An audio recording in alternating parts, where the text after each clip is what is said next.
भाई तीन शहजादे, the three princess and the brilliant Kings of the wrestling world आज हमारे साथ हैं। पाकिस्तान के ऐसे रिप्रेजेंटेटिव्स पाकिस्तानी जो पाकिस्तान से बाहर भी हमारे मुल्क का नाम रोशन करते हैं और पाकिस्तान में रह के भी रेसलिंग की दुनिया में बहुत सी वेव्स क्रिएट कर रहे हैं और सिर्फ अपने लिए नहीं बल्कि इस यंग एज पे अगली जनरेशन के लिए भी चीज़ें क्रिएट कर रहे हैं। सो ऑलराउंडर्स जो हमारे साथ हैं, आइए उनसे मिलते हैं। तैयब रज़ा अमान पहलवान, मेरे दुश्मन, international wrestler, commonwealth medallist Australia, south Asian medallist Nepal, Rustam Lahore, शेर Pakistan, Indo Pak champion Dubai, national champion Pakistan, 20 से 25 इंटरनेशनल टूर डिफरेंट कंट्रीज के कर चुके हैं रेसलिंग के पॉइंट ऑफ व्यू से। अस्सलाम वालेकुम तैयब। जी वालेकुम अस्सलाम। तुम पता ना मुझे तुम्हें तंग करने का बहुत मजा आता है और क्योंकि तुम सबसे ज्यादा लड़ाके हो भाइयों में, तो मेरा तुम्हारे साथ वैसे ही चलता रहता है। वैसे आप भी लड़ाके, मैं भी लड़ाकी हूँ ना, तो हम दोनों लड़ते ही रहते हैं। देखो रेसलिंग तो हम कर नहीं सकते, तुम्हारी अम्मा की उम्र की औरत हूँ, तो बस हम जुबानी लड़ाई कर सकते हैं। अच्छा, बढ़ते हैं हम आगे। हमारे साथ हैं सज्जाद अमान पहलवान, बड़े ही बात, बड़े ही स्वीट, बिल्कुल भी तैयब की तरह नहीं। अच्छा, मजाक कर रही हूँ, तैयब के साथ भी और मेरा एक फ्रॉम डे वन एक मजाक है और एक लाड है, तो ये हमारी छेड़ाछाड़ी चलती रहती है। He is a wonderful young man and a very talented young man, और सोशल मीडिया के पॉइंट ऑफ व्यू से यही चलाते हैं सबको।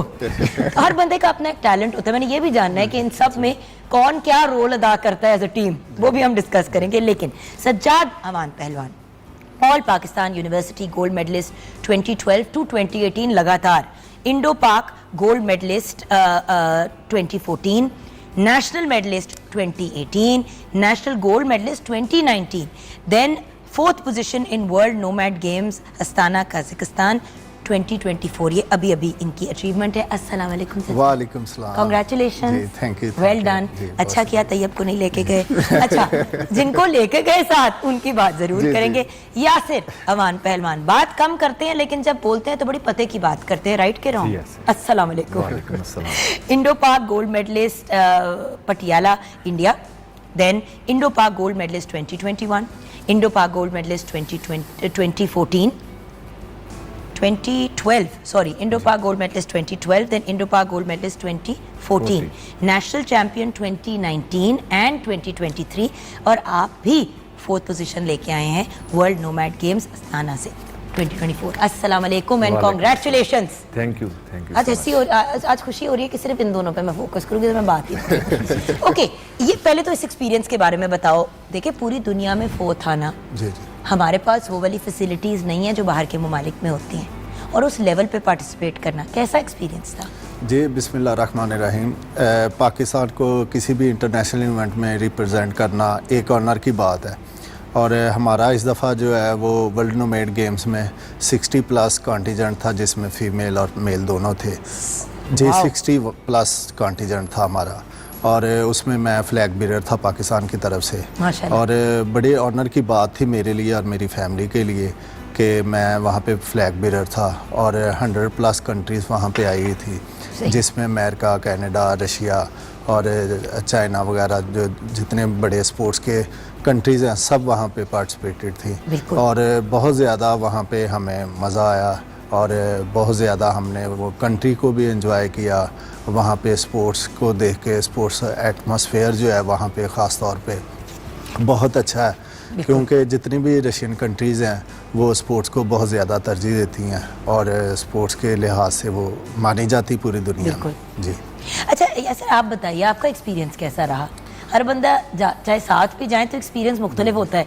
8 लोग जाते हैं, एक बंदा आके कहता है यार मैं तो पता नहीं वाई, ये तो बहुत ही बुरा एक्सपीरियंस। आपका एक्सपीरियंस कैसा रहा? जी अल्हम्दुलिल्लाह। और इतने लोगों के साथ कम्पीट करना, इतने बड़े प्लेटफॉर्म पे कम्पीट करना, और फिर इतने ज़्यादा कंटेस्टेंट्स, ये तो नहीं है ना कि आप 4th आए हैं 6 लोगों में से। जी जी। You have come 4th out of so many contestants. जी ऐसे जी जी अल्हम्दुलिल्लाह, बहुत अच्छा एक्सपीरियंस था। भाई थे साथ, और गेम के हवाले से जो ना हमारी सोच थी कि हम को अच्छा करके जाएं पाकिस्तान के लिए, क्योंकि एक दसा जो हमारा गया हुआ था उसमें सोच यही थी कि कोई ना कोई मेडल पाकिस्तान के लिए अच्छी अचीवमेंट हमारी होनी चाहिए। बिल्कुल। तो इस हवाले से हमारी भी यही सोच थी कि हम कोई ना कोई मेडल पाकिस्तान के लिए जीत के जाएं। तो उधर जितने भी कंट्रीज़ आए थे उनकी फैसिलिटीज़ और हमारी का काफ़ी डिफरेंस था जी। भाई उनके लिए तो जो ट्रेनिंग के उनकी चीज़ें होती हैं, उनके जो कोचेस होते हैं, आप लोग तो अपने अखाड़े में ही सॉर्ट आउट करते जी, हैं जो ऐसे। भी करना होता है, चाहे पहलवानी की बात करें या रेसलिंग की बात करें। जी ऐसा ही। तो मेरा थोड़ा सा वो गेम की तरफ ज़्यादा रुझान था, हल्ला गुल्ला तो सजाद भाई ज़्यादा करने में है। तो तैयब वाली हरकतें शुरू कर दी आपने भी शुरू। असर तो ये गया था साथ, नहीं, ये इस दफा नहीं गया। शुक्र है इसको छोड़ के गए थे, वरना मेरी एंट्री इसे नहीं इसने अन्नी मचा देनी थी वहाँ पे। इसकी इस दफा एंट्री नहीं गई, बाय मिस्टेक नहीं जा सकी। बाय मिस्टेक नहीं जी, जा बाय सकती। इसकी मिस्टेक चेक कर ले। मैं इसे कहता रहा हूँ, मैंने कहा सजाद मेरी एंट्री चेक कर लेना। कहता तू इजी रह, तेरी एंट्री है। Well done. अच्छा एक बात बताते हैं, देखो खुद माशाल्लाह, I mean your achievements are माशाल्लाह अनबिलीवेबल लेवल की। जब भाइयों को देखते हो, जी देखो एक तो होता है ना खुद करना, जब अपने भाइयों को देखते हो तो क्या फीलिंग्स होती है? जी ज़ाहिर सी बात है, इन्हीं भाइयों को देख के मैंने रेसलिंग शुरू की है और इन्हीं से मैंने सब कुछ सीखा ठीक है। है। और जब हम लास्ट टाइम जब हम नेशनल गेम्स में खेल रहे थे 2023 में कोयटा के अंदर जो ही थी, उसमें मैं वापडा की तरफ से था, भाई रेलवे की तरफ से, इस तरह जब इकट्ठे हुए हैं। और उस नेशनल गेम्स इवेंट के अंदर मेरे फादर कोच भी थे और हम माशाल्लाह 5 से 6 फर्द एक ही घर के ग्राउंड में खड़े थे जो एज अ प्लेइंग फील्ड में थे। तो अल्हम्दुलिल्लाह बहुत ज़्यादा प्राउड होता है कि हम एक घर में 2 प्लेयर होना बहुत मुश्किल होता है। और मैं इस चीज़ पे प्राउड करते हैं कि हम माशाल्लाह सब भाई स्पोर्ट्समैन कितने हैं भाई और हैं? रेसलर हैं। और जी टोटल कितने भाई हैं? 5 भाई हैं और माशाल्लाह। 5 के 5 इसके। जी, और 6 7 फादर कोच थे। तो ये एक ज़ाहिर सी बात है, एक प्राउड मोमेंट होती है कि एक ही फैमिली में रेसलर हैं। और माशाल्लाह मेरे चाचू भी जो हैं मोहम्मद मंशा और अकबर अलीवान, वो भी स्पोर्ट्समैन हैं। तो हम जो हैं एक रेसलिंग फैमिली से बिलोंग करते हैं और स्पोर्ट्समैन हैं। और इसी तरीक़ा से हम इंटरनेशनली भी पाकिस्तान को रिप्रेजेंट कर रहे हैं, पाकिस्तान का नाम रोशन कर रहे हैं। और हमारी जो तीसरी नस्ल है जो स्पोर्ट्स के अंदर जो पाकिस्तान का नाम रोशन कर रही है, तो ज़ाहिर सी बात है ये एक प्राउड मोमेंट है हमारे लिए। लेकिन एक बात है, देखिए रेसलिंग तो अपनी जगह, लेकिन जब पहलवानी की बात करते हैं तो लोग कहते हैं कि ये एक डाइंग स्पोर्ट है, लेकिन अभी एक डाइंग स्पोर्ट है, मतलब ख़त्म होने को जी, है। जी। क्या ये सच है? और अगर है तो क्यों? असल में ना, अगर आप तकसीम पाक हिंद से पहले देखें, जो पहले पहलवान थे, हर रियासत के पहलवान होते थे, रियासत के जो राजा होते थे वो उनको पालते थे, क्योंकि उस वक्त ये कंसेप्ट समझा क्योंकि जाता उस जमाने था। में एक तो म्यूजिक, जो म्यूजिकल घराने होते थे, जी। एक तो उनको ये एक ऐसा होता था जो उनके दरबार का हिस्सा होता था, और इसी तरह पहलवान भी उनके दरबार का हिस्सा होते थे। इसी तरह बिल्कुल रेसलिंग, क्योंकि और ये नहीं कि एक एंटरटेनमेंट जी। के लिए रखा हुआ है, प्रॉपर उनको मतलब शहजादों की तरह, मतलब बादशाह है तो शहजादों की तरह उनको रखता इसी था, तरह, क्योंकि इसी वो उनके लिए एक प्राइड का मोमेंट होते थे। इसी तरह क्योंकि बिल्कुल। डिफरेंट एरियाज के लोग आते थे, उनके बंदे रिप्रेजेंट करते थे, पार्टिसिपेट करते थे, उनकी वाह होती थी। इसी तरह है। क्योंकि वो जब दंगल होते थे, ऑर्गेनाइज होते थे, एक रियासत का पहलवान दूसरी रियासत के पहलवान से जब फाइट कर रहा है, तो जो रियासत का एक सरबराह होता था, राजा होता था, उसको ये होता था कि जी मेरा जो रियासत का वो बंदा जीतना चाहिए। क्योंकि उस वक्त ये भी एक कंसेप्ट समझा जाता था कि जिस रियासत के ज़्यादा पहलवान हैं और ज़्यादा ताकतवर हैं, वो जंग में भी बहुत जंग में ज़्यादा भी बहुत उनकी strong जो होंगे। सिपाह बहुत मजबूत होगी। तो इस वजह से वो रेसलिंग को बहुत ज़्यादा फोकस देते थे। अब वही तो बात है ना व्यूअर्स, एक ऐसी चीज जो बादशाहों के ज़माने से चलती चली आ रही है और हमारी ट्रेडिशन है, नो डाउट रेसलिंग बड़ी कूल है उस पॉइंट ऑफ व्यू से, लेकिन जो पहलवानी है वो तो हमारे कल्चर में इतनी डीपली रूटेड है। सोमिल तुम टेंशन ना लो, मैं तुमसे नहीं बात करूंगी पहलवानी की, हम तुम्हें ऑडियंस में बिठा देंगे, तुमसे पहलवानी नहीं कराएंगे। लेकिन हमारे कल्चर से जो रिलेटेड चीज़ें होती हैं मुजम्मिल, उनको भी तो हमें प्रमोट करना चाहिए। श्योर अब देखो म्यूजिक से भी अब हम क्लासिकल म्यूजिक से कितने दूर चले जा रहे हैं, ऐसे ही जबकि क्लासिकल म्यूजिक बेस है, आप लोगों की बेस पहलवानी है, इसलिए इवन कम फैसिलिटीज के साथ आप रेसलिंग में हमें इस लेवल पे रिप्रेजेंट करते हैं। अब ये लोग नहीं समझते। स्पोर्ट्स एक साइंस बन चुकी हुई है, ठीक है। मैं ये समझता हूँ कि पाकिस्तान के अंदर स्पोर्ट्स को लेकर एक रिसर्च सेंटर होना चाहिए, जहाँ पे हर प्लेयर का डीपली एक मायना होना चाहिए कि इसे किस चीज़ की कमी है, ये अगर स्टेमिना से मार खा रहा है तो इसे किस चीज़ की ज़रूरत है, या इसे किसी सप्लीमेंट्स या इस तरह का एक तरीक़ाकार होना चाहिए।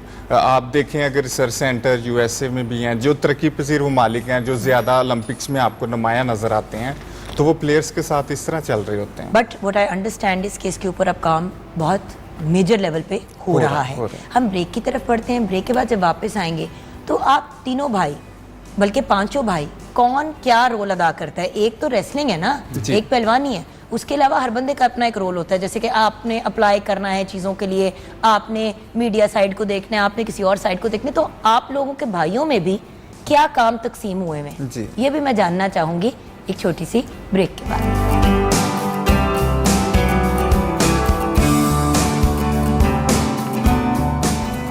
Welcome back from the break, viewers. The kings of the wrestling world are with us, माशाल्लाह से। और हम बात पहलवानी की भी हमने की, क्योंकि कैसे हो सकता है कि आप किसी की बेस, किसी की रूट की बात ना करें। अल्टीमेटली तो इन बॉयज़ की एक ट्रेडिशनल, एक फैमिली में एक ट्रेडिशन चलता आ रहा है पहलवानी का, एंड उसी के थ्रू फिर ये लोग रेसलिंग की तरफ भी आए। So of course as you know, Tayyab हमारे साथ हैं, सज्जाद हमारे साथ हैं, यासिर भी हमारे साथ हैं।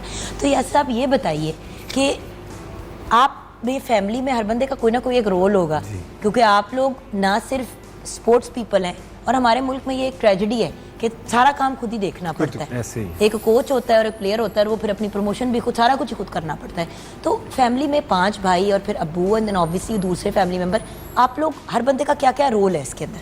जी, फैमिली में मेरा रोल जो है ना वो है कि जितना भी अपने भाइयों को एक्सरसाइज करवानी है, इनकी डाइट प्लान सारा बनाना है, और घर में जो भी इनकी खाने की जो भी चीज़ें हैं वो भी प्रोवाइड करनी है, और बिजनेस का काम जो है वो सज्जाद भाई देखते हैं ठीक है, सारा। आपका क्या काम था? जी, रियल स्टेट का काम ठीक है। करते हैं, और मैं ज़्यादातर ऑफिस, अपने 2-3 ऑफिस हैं हमारे, वहाँ जाना वो होता और है। ये कैसे मैनेज कर? बस वो मैनेज करना पड़ता है, जारी बात है। रेसलिंग आपको पता है कि इतने अर्निंग नहीं है इसमें, साथ इन्वेस्टमेंट ज़्यादा है, तो वो फिर वो साथ हमने बिजनेस भी देखना होता ठीक है। है। तो साथ साथ वाले साहब और मैं वो ज़्यादातर वो देखते हैं। ऑफिस में जाते और वाले साहब कोच भी हैं। हैं। जी, कोच भी हैं, फिर शाम को और ट्रेनिंग इकट्ठे स्टाफ करते भी हैं। है साथ इसके, तो वो तो ऑब्वियसली जी, वो तो हो है। जाता है। अच्छा, व्हाट अबाउट यू? मैं खेल तो तमाशे के अलावा कुछ करते हो? मैं बता रहा हूँ, मैंने एमएससी फिजिकल हेल्थ एजुकेशन की हुई नहीं है। तो मैं तुम्हें मेडल दूं इस चीज़ का। घर में क्या हेल्प करते हो, ये बात नहीं हुई। बता रहा हूँ, रेसलिंग मेरे पे ज़्यादा कह लें, फोकस ज़्यादा मुझ पे है। सुबह 3-4 घंटे है, शाम को 3-4 घंटे हैं, तो ये है कि मैं जो है वो ज़्यादा रेसलिंग कर रहा हूँ, और रेसलिंग से फिर जो पैसे आते हैं फाइट करने के बाद, तो वो वापस री इन्वेस्ट होते हैं हाँ जी। काम के अंदर। जी, जी, अच्छा यस भाई, ये बताइए कि बाकी 2 भाई फिर क्या करते हैं, उनका क्या क्या? जी, दूसरे 2 भाई असल में डिपार्टमेंट से तल्लक है उनका भी, एक का रेलवे से है, दूसरा का वापडा से। ठीक है। तो वो स्पोर्ट्स के साथ साथ जॉब भी कर रहे हैं। जॉब भी करते हैं, और अखाड़े में लड़कों को ट्रेनिंग भी देते हैं। हमने एकेडमी बनाई हुई है जी, अपनी। वही तो कह रही और- थी कि अगली जनरेशन को भी जी, तैयार और कर रहे हैं। यासिर भाई जो वो तो खैर आप लोग जैसे बराए नाम ही कर रहे हैं, जी। जितना वो देते हैं उतने में तो खर्चा ही सिर्फ निकलता इसी तरह है, ही। बट बेसिकली आप इस चीज़ को आगे चलाना चाह रहे हैं। ऐसा। जी, इसी तरह। क्योंकि हमारी नस्ल दर नस्ल काम चल रहा है, दादाजी से शुरू हुआ है, तो वाला साहब आए, उसके बाद हम भाई, मैं आया हूँ, मेरे बाद बिलाल भाई आए, आफस भाई आए, फिर सज्जाद, तैयब वगैरह। तो अल्हम्दुलिल्लाह हमने जो अपने बच्चों के लिए भी यही है कि क्योंकि एक स्पोर्ट्समैन जो फैमिलीज़ है ना, जो पहलवानों की जो औलादें हैं, उनकी कोशिश होती है कि हम अपने बच्चों को भी पहलवान बनाएं। उस तरफ भी हमारी काफ़ी तवज्जो है इंशाल्लाह। Very good, awesome. अच्छा अब ये बताइए कि इंडिविजुअल अब गोल्स क्या है, लॉन्ग टर्म क्या गोल है, क्या करना चाहते हैं? इंशाल्लाह अभी तो साउथ एशियन गेम्स हो रही हैं पाकिस्तान के अंदर, इस्लामाबाद में हो रही हैं फरवरी मार्च के अंदर, तो इंशाल्लाह ताला नेक्स्ट गोल वो है, और आगे उसमें लाहौर भी हो रहा है, और उसमें पाकिस्तान भी हो रहा है, तो उसमें भी इंशाल्लाह ताला भरपूर पार्टिसिपेट करेंगे। जी, आगे इंशाल्लाह 2025 में किर्गिस्तान में ट्रेडिशनल गेम्स का इंटरनेशनल इवेंट है, वहाँ पे कोशिश करेंगे इसका डाल देना नाम नहीं, इंशाल्लाह इस दफ़ा इनकी इस दफ़ा कमी बहुत महसूस हुई है। अगर तैयब भाई साथ होते हाँ, तो क्योंकि हम अच्छी पागल करने पोजीशन। वाला और तंग करने वाला नहीं था, और ऑनेस्टली शायद 3rd या 2nd पोजीशन भी जी आ जी, ऐसे ही है, बिल्कुल, ऑफ कोर्स। वो कुछ जरा ऊंच नीच हो गया मामला उस साइड पे, बट इंशाल्लाह नेक्स्ट टाइम देखिए जो होता है अल्लाह की मर्जी से जी होता जी, है। बिल्कुल और ऐसे। 4th position is a very big deal, again इतने देखिए, ज्यादा पहले पाकिस्तान में सेलेक्ट होना, फिर जाके आपने रिप्रेजेंट करना है इंटरनेशनल लेवल पे, और वहाँ पे 100+ कंट्रीज़ हैं, वहाँ से पोजीशन लेना ये कोई छोटी बात नहीं है। जी सर। जी इंशाल्लाह नेक्स्ट ईयर जो है आप तो हमारी- देखिए अब अब्बू के बाद आप हेड बनते हैं जी, फैमिली जी, के ऐसे ही, माशाल्लाह से। हाँ जी। तो नेशनल गेम्स आ रही है पाकिस्तान में, वो भी है। उसके बाद जो है वर्ल्ड मैथ्स गेम जो हो रही है अपना किर्गिस्तान में, उसके लिए भी एक इंशाल्लाह मेडल लाने के लिए पूरी मेहनत करेंगे इंशाल्लाह। Best of luck boys, so proud of you. और व्यूअर्स एक बात बताऊं, जितना मैं इंजॉय करती हूँ इन बॉयज़ के साथ बैठना, इनके अब्बू आ जाएं, बाकी इनके भाई आ जाएं, लिटरली लगता है कि जैसे आप एक फैमिली के साथ बैठे हो। और जितने अदब, जितने रिगार्ड और जितने प्यार के साथ मेल फीमेल सबके साथ ये डील करते हैं। मैं एक बात बताऊं, पहलवानी आपको स्पोर्ट्स और स्पेशली पहलवानी आपको ये चीज़ भी बहुत सिखाती है। आप जो देख रहे होते हैं फाइट, आप सिर्फ वो देख रहे होते हैं। जो अदब, रिगार्ड, रिस्पेक्ट और ये सारी चीज़ें इनको सिखाई जाती हैं, उसी अखाड़े के अंदर वो चीज़ अक्सर मिस हो जाती है। सो मैं इस चीज़ की गवाह हूँ कि it is a pleasure and an honour इन लोगों को होस्ट करना प्रोग्राम पे। जब भी आते हैं दिल खुश हो जाते हैं। और अब्बू को और घर वालों को मेरा बड़ा ख़ास सलाम और प्यार। Thank you.